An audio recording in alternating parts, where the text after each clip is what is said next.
சத்தியம் செய்யும் போது கஅபாவின் மீது ஆணையாக நீங்க சொல்றீங்க. உங்க தோழர்கள்லாம் சொல்றாங்க, நீங்க அதை பார்த்துக்கிட்டு பேக்காம இருக்கிறீங்க, கண்டிக்காம இருக்கிறீங்க. அப்ப அல்லாஹ்வின் மீது தான் சத்தியம் செய்யணும் நீங்க சொல்லி இருக்கிறீங்க. அல்லாஹ் சாட்சியா இருப்பான். அவனை கொண்டு சத்தியம் செய்வதற்கு என்ன அர்த்தம்? நம்ம ஒரு காரியத்தை அல்லாஹ் மேல சத்தியமா நான் சொல்லவே இல்லை அல்லது சொன்னேன் அல்லது செய்வேன் அப்படின்னு சொன்னா அதுக்கு என்ன அர்த்தம்? அல்லாஹ் சாட்சியா இருப்பான். அவனை கொண்டு சத்தியம் செய்வதற்கு என்ன அர்த்தம்? நம்ம ஒரு காரியத்தை அல்லாஹ் மேல சத்தியமா நான் சொல்லவே இல்லை அல்லது சொன்னேன் அல்லது செய்வேன் அப்படின்னு சொன்னா அதுக்கு என்ன அர்த்தம்? இறைவன் இதுக்கு சாட்சியா இருக்கிறான், அவன் பார்த்து கொண்டிருக்கிறான், அவன் நான் போய் சொன்னா என்ன தண்டிப்பான். அந்த அர்த்தத்துல சத்தியம் செய்யறோம். அல்லாஹ் மேல நம்ம எதுக்கு சத்தியம் செய்யறோம்னு கேட்டா, அல்லாஹ் மேல சத்தியமா நான் திருடலைன்னு சொல்றோம். அதுக்கு என்ன அர்த்தம்? டேய், நான் திருடி இருந்தா அல்லாஹ் பார்த்துட்டு இருக்கான்டா, என்னை சும்மா விட மாட்டான். அந்த அல்லாஹ்வுடைய பயத்தோட சொல்றேன், அல்லாஹ் மேல சத்தியமா நான் திருடல அப்படிங்கும் பொழுது நான் எதற்கும் இறைவன் கொடுக்கிற எந்த தண்டனையும் தயார்னு சொல்லி எனக்கு நானே உறுதிமொழி கொடுக்கிறேன். அப்ப அந்த மாதிரி இடத்துல யாரைத்தான் வைக்கணும்? அல்லாஹ்வை தான் வைக்கணும். அல்லாஹ்வுக்கு பதிலா அந்த சூரியன் மீது சத்தியமாக சூரியன் நம்மளை பார்த்துட்டு இருக்குமா? சூரியன் நம்மளை தண்டிக்குமா? அப்ப சூரியனுக்கு பயந்து நான் உண்மையை சொல்லுவேனா? அதனால சூரியன் மேல சந்திரன் மேல வேற எதன் மேலையும் சத்தியம் செய்யக்கூடாதுன்னு மார்க்கம் சொல்லுது.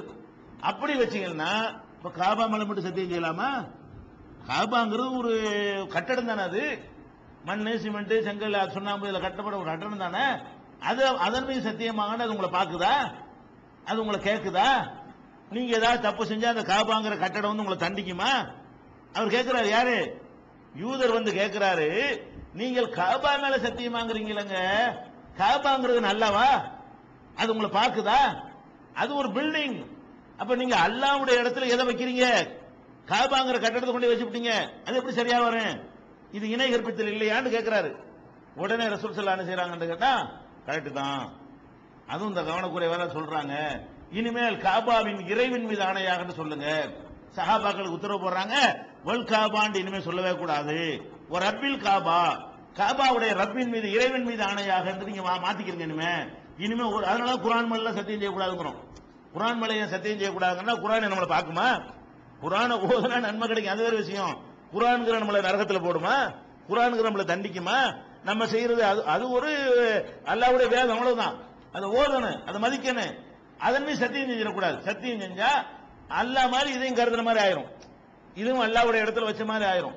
அதனால அவர் யகூதி கேட்கிறார் இந்த நியாயத்தை. அல்லாஹ்வுடைய முதல் ஆலயமா இருந்தாலும், அது சிறப்புக்குரிய பள்ளிவாசலாக இருந்தாலும், அது அல்லாஹ் இடத்துல வைக்க இயலுமா? சிறந்த பள்ளிவாசல் இடத்துல வைங்க, அதுல போய் தொழுகை நடத்துங்க, ஹஜ்ஜி கடமையை செய்யுங்க. அல்லாஹ்வுடைய இடத்துல வச்சு அது ரிஸ்க் தர்ற மாதிரி, நம்மளை கண்காணிக்கிற மாதிரி, நம்மளை தண்டிக்கிற மாதிரி அப்படி ஒரு இடத்தை ஒரு கட்டடத்தை கொடுக்க இயலுமா? அல்லாஹ்வுடைய அந்த புஸ்தகத்தை கொடுக்க இயலுமா? அது கொடுக்க இயலாது தானே. அவர் கேட்கிறார், அவரு நீங்க தக்கூலுன வல் காபா, காபாவின் மீது ஆணையாக நீங்க சொல்றீங்களே, அதுவும் சிறுக்கு தானே, அதுவும் அல்லாஹ்வுக்கு இணை கற்பிக்கிறது தானே ஆர்குமெண்ட் பண்றாரு. இந்த ஆர்குமெண்ட் பண்ணா நீ யாரா கேட்க? நாங்க அப்படித்தான் சொல்லுவோம், எங்க மதத்தில் உள்ள நாங்க நீ என்ன கேட்கறது அப்படியே சொன்னாங்க.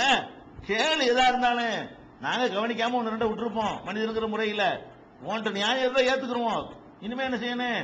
இதை செஞ்சதுனால நீ அவங்க செய்யற தப்பு நியாயப்படுத்தலாம் அவங்க நினைக்கிறாங்க. ரசூலுல்லாஹ் அந்த விளையாட்டு கிடையாது. இது தப்பு, இது நாங்க மாத்திக்கிறோம்டா, தௌஹீத விட மாட்டோம். நாங்க எங்களுடைய தவறுகளை மாத்திக்கிறோமே தவிர ஒரு காலத்துல எதை விட மாட்டோம்? தௌஹீத விட மாட்டோம். தௌஹீதுல இன்னும் கொஞ்சம் மேல ஒரு நிபந்தனை போட்டு சொன்னாலும் அதை அக்செப்ட் பண்ணிக்கிறோம். ஏகத்துவம் ஃபர்ஸ்ட், அல்லாஹ்வுடைய இடத்தை யாருக்கும் கொடுக்க கூடாது என்பதில் கடுகளவு நாங்க வளைய மாட்டோம். உடனே மக்களுக்கு சொன்னார்கள், அமரஹும் நபி ஸல்லல்லாஹு அலைஹி வஸல்லம், ரசூல் ஸல்லல்லாஹு அலைஹி வஸல்லம் மக்களுக்கு கட்டளையிட்டார்கள், இதா அராது அன் யஹ்லிஃபு, சத்தியம் செய்ய நீங்கள் விரும்பினீர்களேயானால் அன் யகூலு ரப்பில் காபா, ரப்புல் காபாவின் காபாவுடைய இறைவன் மீது ஆணையாக என்றுதான் நீங்கள் இனிமே சத்தியம் செய்ய வேண்டும். காபா மேல ஆணையாகங்கிற வார்த்தையை யூஸ் பண்ணக்கூடாது. ரசூலுல்லாஹ் தடுக்கிறாங்க. இது நசையில 3713வது ஹதீஸ்ல இதை பார்க்கலாம். அப்ப இதுல நம்ம பிற எதுக்கு இதை பார்க்கிறோம்னு கேட்டா, முஸ்லிம் அல்லாத மக்களா இருந்தா கூட இந்த ஆர்குமெண்ட்டை ஏத்துக்கிறாங்களா இல்லையா? இந்த ஆர்குமெண்ட்டுக்கு பதில் சொல்றாங்களா இல்லையா? தவறுன்னா தவறுன்னு ஒத்துக்கிறாங்களா இல்லையா? தவறான ஒரு விஷயம் என்றால் தவறுதான், நீ யாரா சொல்ற நான் யாரா கேட்கறதுன்னு வந்தது கிடையாது. இது பெரும்பாலும் எங்கேயும் நீங்க பார்க்க முடியாது. இந்த தனித்துவத்தை விமர்சனங்களை எதிர்கொண்டு அதில் நியாயம் இருக்கிற மாதிரி தெரிந்தால் ஏற்றுக்கொள்ளக்கூடிய ஒரு மனப்பான்மை இருக்க பெரிய இடத்தில் உள்ளவர்களுக்கு வரவே வராது. வேணா ஏப்ப சாப்ப சின்ன அது மாதிரி ஆளுக்கு வேண்டாம் சரி சென்று போயிருவாங்களே தவிர பெரிய ஒரு அந்தஸ்தோடவும் புகழோடு இருக்கிறவர்கள் இதை ஒத்துக்கிட்டாங்கன்னு வைங்க, அவங்களுடைய கௌரவம் கண்ணியம் எல்லாம் பாதிக்கப்படும் நினைக்குவாங்க. ரசூல் ஸல்லல்லாஹு அலைஹி வஸல்லம் அவர்களுக்கு அந்த மாதிரியான ஒரு எண்ணம் இருந்ததில்லை. இந்த பிற மதத்தவர்களுடைய விமர்சிக்கும் உரிமைக்கு அவ்வளவு மதிப்பளித்திருக்கிறதை பார்க்கிறோம். இதுலயும் இந்த மார்க்கம் தனித்து விளங்குகிறது. இது ஒரு தனித்து விளங்குற விஷயம் தான். அதை விட முக்கியமான விஷயம் என்னன்னு கேட்டா, பிற மதத்தவர்கள் நபிகள் நாயகம் ஸல்லல்லாஹு அலைஹி வஸல்லம் காலத்தில் வாழ்ந்ததுல யகூதிகள் தான் பெரிய எதிரிகள் நம்ம சொல்லி இருக்கிறோம். ரசூல் ஸல்லல்லாஹு அலைஹி வஸல்லம் இருக்கிறாங்க பள்ளிவாசல்ல. இருக்கும் பொழுது ஒரு யகூதியுடைய பிரேதம், இறந்து போன உடல் ஜனாசா கொண்டு போகப்படுகிறது. எதுக்கு வருது? உடனே நபிகள் நாயகம் ஸல்லல்லாஹு அலைஹி வஸல்லம் என்ன செய்றாங்க? டக்குன்னு எந்திரிச்சிடுறாங்க. அதாவது வர்றது எது? யகூதியுடைய உடல் தான் கொண்டு, இறந்து போன யகூதியுடைய உடல் கொண்டு வர்றாங்க ஜனாசாவை. உடனே ரசூல் ஸல்லல்லாஹு அலைஹி வஸல்லம் அவர்கள் எந்திரிச்சு என்ன செய்றாங்க? நிக்கிறாங்க.